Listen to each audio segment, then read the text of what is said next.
তো সন্ধিয়াত আমি ৰাতিত মই ঘৰত আছিলোঁ তো এই কাৰিগাঁও অঞ্চলৰ কিবা এটা দুৰ্ঘটনা হৈছে বুলি শুনি পালোঁ। তাৰপিছত আমি অলপ কবৰা কবি কৰিলোঁ। আমি ইয়াত আমাৰ কোকৰাঝাৰ বেচৰকাৰী মেডিকেল কলেজত পেচেণ্টসকলক বা আমাৰ দুৰ্ভগীয়া পৰিয়ালসকলে তাতে আছে বুলি শুনি পেলাই শুনাৰ কাৰণে আমি ইয়াত খবৰ ল'বলৈ আহিছিলোঁ। ইয়াত দেখা পালোঁ আমি ইয়াত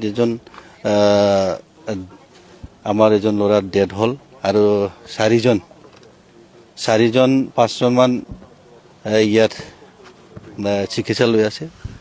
তো এতিয়া কাৰ দুখ আছিল কাৰ কি আছিল এইটো আজিৰ দিনত বা এতিয়া ক'ব পৰা নাযায়।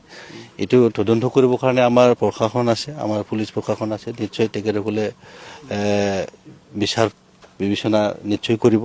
অনুৰোধ জনাম মই আজিৰ দিনত মই এইটোৱে ক'ম যে আমাৰ মাজত যাতে ভুল বুজাবুজি নহয়।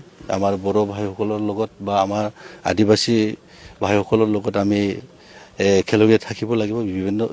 বিগত যোৱা দিনবোৰত যেনেকৈ শান্তি সম্প্ৰীতিৰে আমি বসবাস কৰি আছোঁ তেনেকৈ আমি থাকিব লাগে। আজি ইয়াত এক্সিডেণ্ট হৈছে বুলি ইয়াত কিবা অঘটন হৈছে বুলি আমাৰ মাজত ভুল বুজাবুজি যাতে নহয়, এইখিনি মই সকলো আমাৰ অঞ্চলখনক শান্তিৰে বৰ্তাই ৰাখিবৰ কাৰণে মই অনুৰোধ জনাইছোঁ।